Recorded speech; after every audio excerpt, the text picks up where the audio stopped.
Taoiseach, I'm very glad that both Prime Minister Johnson and yourself committed to supporting all the institutions of the Good Friday Agreement. It's one thing that the Good Friday Agreement has to be implemented in all its aspects, no cherry-picking of it.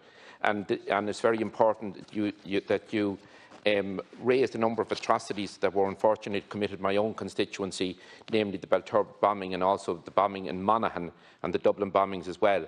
On many occasions in this House and at committees, I have repeated my call for the need for a full, thorough and comprehensive investigation into the Belturbet bombing of December 1972. That appalling atrocity resulted in the death of two young teenagers, Geraldine O'Reilly from Belturbet and Patrick Stanley from Clare, County Offaly. Last September, the University of Nottingham provided information to me through the work of Professor Edward Burke. I put that on the record of this House, and I'm very glad that Minister McEntee referred that information to An Garda Síochána for investigation. That work of Nottingham University clearly showed, through research in state papers in Britain, that there was collusion of state forces in Northern Ireland with the UVF and with paramilitaries that resulted in the bomb being brought across the border from County Fermanagh into Belturbet, a bomb that caused the lives of two young people and injuries to many more. Unfortunately, those perpetrators have never been brought to justice for that heinous crime. We need, Taoiseach, a comprehensive investigation in Northern Ireland into that atrocity.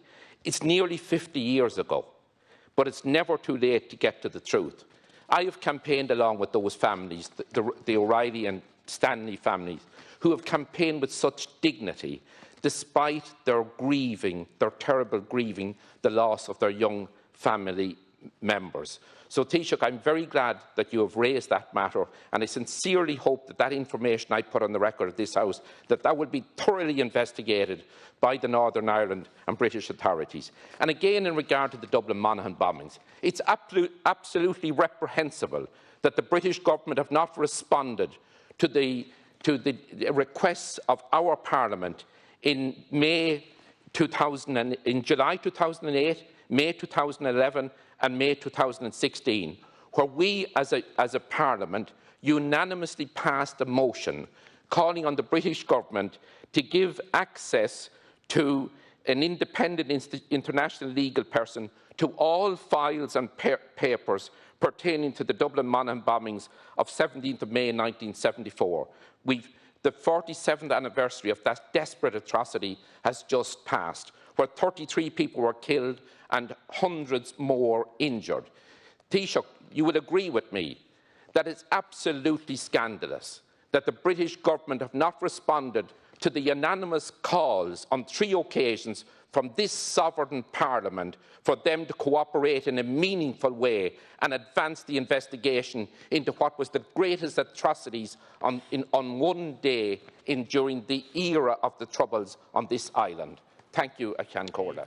First of all, Deputy Smith has been a very strong advocate for the Stanley and Riley families for many, many years in respect of the murder of their loved ones, Patrick and Geraldine, in terms of the 1972 Belturbet bombing, and also then in relation to the Dublin Monaghan bombing.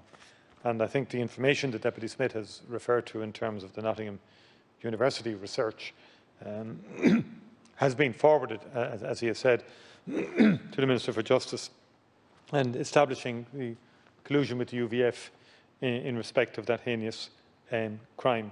And we will, I think, continue to pursue those issues. I think the key point is that the existing agreement, the Stormont House Agreement, does provide us with the mechanisms to deal with some of these cases, but there needs to be political will on all fronts, and I think the British government also has to be clear that in terms of providing access to its files. The Irish government is also, and has been in the context of the Semitic Tribunal, for example, open in relation to any assertions of collusion in the Republic in respect of certain crimes. And we continue to be open-minded in terms of cooperating with any allegations or assertions in that regard. But I think equally the British government and other parties have to come forward as well in terms of giving full access to information and access to all the files and papers relating to the Dublin Monaghan bombing, as Deputy Smith has articulated, and also that there has to be a collective approach. There can't be a unilateral approach to legacy issues.